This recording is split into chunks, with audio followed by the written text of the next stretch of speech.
Hi guys, welcome to Office Blokes React. I'm Office Bloke Dave. Office Bloke Mike. Office Bloke Daz. Together we are the Office Blokes, aren't we? Indeed we are, yes. It is true. Now, one thing that we like doing for a long time, but we've not done much of recently, is comedy. Yeah, that's true, Into our comedy. Love a bit of comedy. There's not really been anything like, No. you know, like the Dave Chappelles of the world and Bill Burrs and Cat Williams and stuff like that. I know there's a lot of other comics releasing specials, but some of those iconic bits that we've done, there's not been a lot of it recently. Change. People have gone to just doing podcasts now, haven't they? Yeah, it's a lot of those about. Making it on the podcast scene, and that's enough for them. Making more money. True, yeah. It's easy money for him, isn't it? If our Patreon was as big as Shane Gillis's, I'd probably not do much else as well. Anyway, we're going to do a bit of Shane Gillis's new special, Beautiful Dogs, Trump versus Biden. Okay. Ooh, right, okay. I watched this special as soon as it came out on Netflix, so I have seen it. Right. I don't really remember though. I drank a bottle of wine and I was just right. Friday night just chilling. Yeah, just one. Yeah. But I remember it being funny, so hopefully this That'll is good. do for me then. Yeah, let's do it. Shane Gillis, Trump versus Biden. Let's do it. Dudes with Down syndrome love women so much that, like, I've never been a believer of being gay as a choice. But I will say, every dude I know that can't think fucking loves pussy. All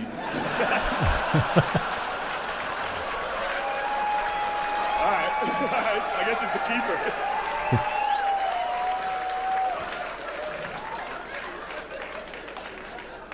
All right, that's the end of that.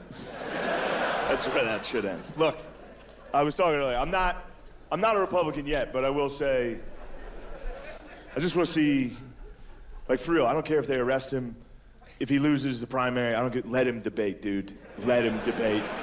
All I want to see is him debate, dude. I don't care. Hannibal, if he gets arrested, Hannibal Lecter him out to the fucking. Just bring him on stage. Here's my idea, final debate of the year. Have one Republican candidate, one Democrat. Be like, all right, fellas, surprise third guest tonight. Fucking stone cold music, the glass shatters. He walks out, just, they're both gay. I mean, see how they handle that. I think it is actually important to see how the candidates handle that type of pressure of debating with Trump, dude, because so far none of them have been able to handle it. He literally, every debate, he just bullied whoever was up there. The only one who did pretty good in the debates against him was Biden, just because he had no fucking idea what was being said, which actually helped him. That worked out for him. Because Trump's whole thing is he tries to get in the other guy's head, dude. You can't get in Joe's head. Joe's not in there. Good luck, dude. Biden is Trump's kryptonite in a debate. He's literally perfect.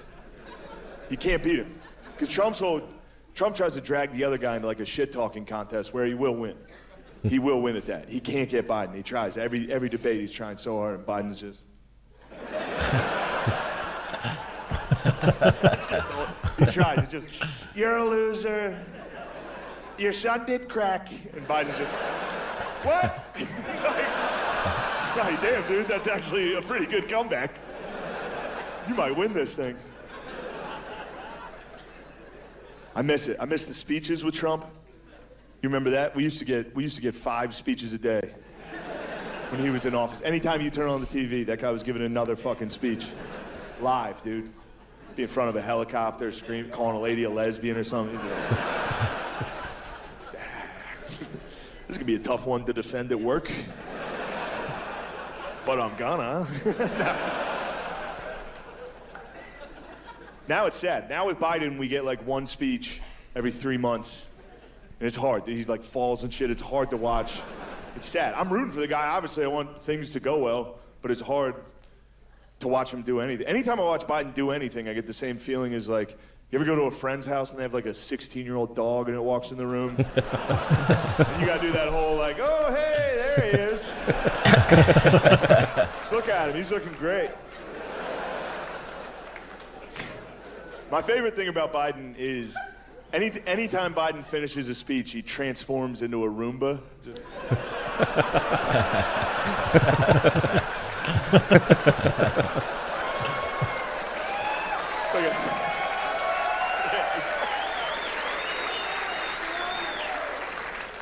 I miss it. I miss the Trump speeches.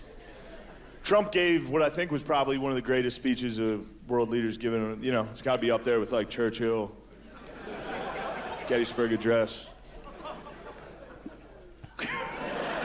Anyway, for real though, it was my favorite speech I've ever seen a president give. It was the night the United States killed the leader of ISIS. Trump comes out of the Situation Room at like midnight in the White House, and he walks down that fucking tunnel like and gives a press conference like he's giving a post-game NBA just killed a guy press conference. He walks up in front of the entire world at midnight and just goes, Abu Bakr al-Baghdadi is dead.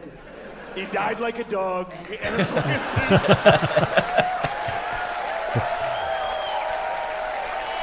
That's all him, dude. I didn't change one word of that. That's what he opened with. Dude. And then he did 40 minutes. The speech is 40 minutes for no reason. It wasn't a prepared speech. He freestyled 40 straight. Not even a speech, just mean shit talk for 40. The meanest shit talk you've ever heard in front of the whole world. Abu. We could hear him crying. I said, Abu, don't cry. Let me tell you something. Abu cried. He cried quite a bit. I wouldn't have cried. Crybaby Baghdadi. That's what we were all calling it. Look, I love everything about that speech. I love it. I love thinking about Trump in the Situation Room, surrounded by generals watching watching special forces, watching those cocksucking Navy SEALs. Those mother. There's a bit of a callback there to earlier in the special where his girlfriend's ex-boyfriend was a Navy SEAL. Right. So then, obviously, he's going, Navy SEAls are dicks. They're pussies anyway. So throughout the special, he keeps going back to Navy SEAls just being dicks. Cocksucking Navy SEAls. Those mother. If I was in there, I'd be like, get out of there, Abu, run. They're great lovers. Don't let them get you. Ah, they got him. Ah, they're making him squirt. No. No. How can you do this?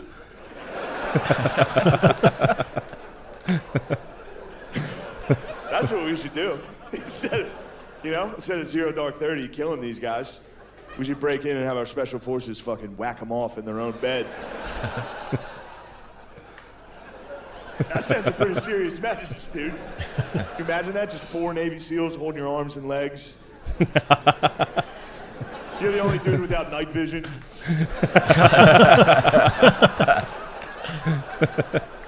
No!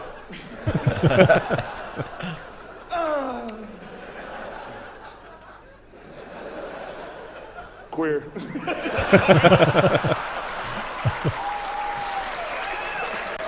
They fly away on a helicopter. You just got jerked off in your own bed. You fucking jerked me off!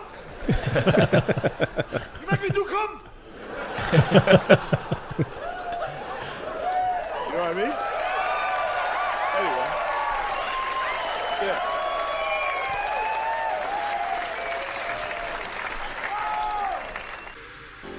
Yeah. Is that the end, or is that like trying to sell shit t-shirts? Ah, right. There you go. I love thinking about Trump in the Situation Room, watching a live military operation. He's the only dude in the room that wasn't military. He must have been the only dude watching it that was like, oh! Like, you could tell he's never seen it before by the fucking speech. The speech sounded like a guy just trying to tell you some shit he saw. A lot of guys would knock on the front door, not these guys, not our guys. Not our guys. Our guys went through the wall. They blew up his wall. And they used dogs. Beautiful dogs. Beautiful dogs is the funniest detail. It's true. They actually did use, it was the Army Rangers, and they used dogs because they were afraid al-Baghdadi was going to be wearing a suicide vest, so they killed him with dogs and a robot. And then made fun of him for crying. It's like, dude, let that guy cry. That's the scariest death I've ever heard of. That dude was laying in his bed in the middle of the night, his wall exploded, fucking 10 dogs and a robot broke into his Dude, 10 dogs wearing helmets and goggles broke into his house. The Paw Patrol, the actual Paw Patrol. All right, dude, you guys have been so great. Nice. Very good. He likes doing the Trump impersonation, doesn't he? He does a very good one, though, doesn't he? It is brilliant, yeah. He's right, though, about Trump. You used to see him everywhere, didn't you, on the TV? Oh, I loved it, didn't he? Yeah. You don't see Tellies and Biden at all, do we? online, social media and stuff like that. It's absolutely all over it, wasn't he? To be fair, we don't even see our Prime Minister that often. Don't really, no. No. No, not at all. I think it's yeah. When we had Boris, he was everywhere. Yeah. Yeah, Now he was you very rarely see him. Yeah, he was definitely more on the telly again, wasn't he? More, I don't know, they've just got something about them, though, people like that, haven't they? Like Trump and Boris. They're a bit more, I don't know.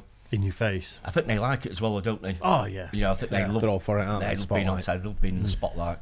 The only time you see Biden is when he falls off his bike occasionally, isn't it? Or falls down some stairs. Yeah. Quite regular, though, by the sounds of it, right? So every time I open the newspaper, it's something about him falling over. Yeah. But it's, you don't see Trump. Well, like, you don't see Biden as much as you saw Trump, and the same with Sunak and Boris. Definitely not. Yeah. Well, there's no way Biden, if he's got a Twitter account, is running it himself. No. But, you know, Trump was just sat on the toilet, just on Twitter constantly, just arguing with people. Yeah. Yeah, he caused argument at empty house, wouldn't he, Trump? Oh, absolutely. Just a bit. Still does. I think he will for decades to come as well. Yeah, Even if he's it's not personality. around, there'll be people arguing about him. Loves the limelight, doesn't he? So. Yeah. But that was good, that. I like that. Yeah, he does a very good impression of Bush, of Trump, doesn't he? He does. Yeah. Yeah, excellent. He's becoming a really high level comic, and I know his style isn't for everyone. Yeah, it's not for me. I wouldn't watch it. That sort of maybe comes across a bit insecure Yeah. style, you know, where he's almost questioning when he's doing it. But I like it. I think in this special especially, it really That's works. some of the best stuff of him I've seen. Without a doubt. Some of that I must have watched a clip on like a short or something because I've seen some of that, but not all of it. Just like a little small bit of it. Yeah. So I think Shane Gillis, like you said, he's one of them for me. I think he needs polishing a little bit. And once he can polish it, I think he'll be a top comedian. I'm not saying he's not a top comedian now. Some bits are all right, but then other bits maybe fall a bit flat, so maybe it's get pushed all the way through rather than just... I think that's his style, though. Yeah, if you look at... what's his face? That heroin addict that we did that was really obscure. Mitch Hedberg. You know, I'm sure when he's coming up, people are saying a very similar thing. You know, like, if only he could just be a bit more sure of himself on stage. Yeah. But that was him. Yeah. And I think this is Shane Gillis. Mitch Hedberg's style was like that shy, sort of like, you know, head down, so like not looking at the camera, sort of like dark glasses on sort of thing. Yeah. Whereas what puts me off a bit with Shane Gillis is when he ends sentences with dude. I'm like, you know, people use that word, you know, hey dude, or you know, I'm like, yeah. You don't need to put that in. It's a little bit too, I get that. And it was a little bit too much Trump impersonation. I know he's very good at it. That's that bit though. The rest of the special isn't just Trump impersonations. Yeah. That's just that particular bit. Yeah. Very good though. Yeah, it's good. Hope you guys enjoyed it. Don't forget to like and subscribe. We'll catch you on the next one. Cheers, guys. Cheers.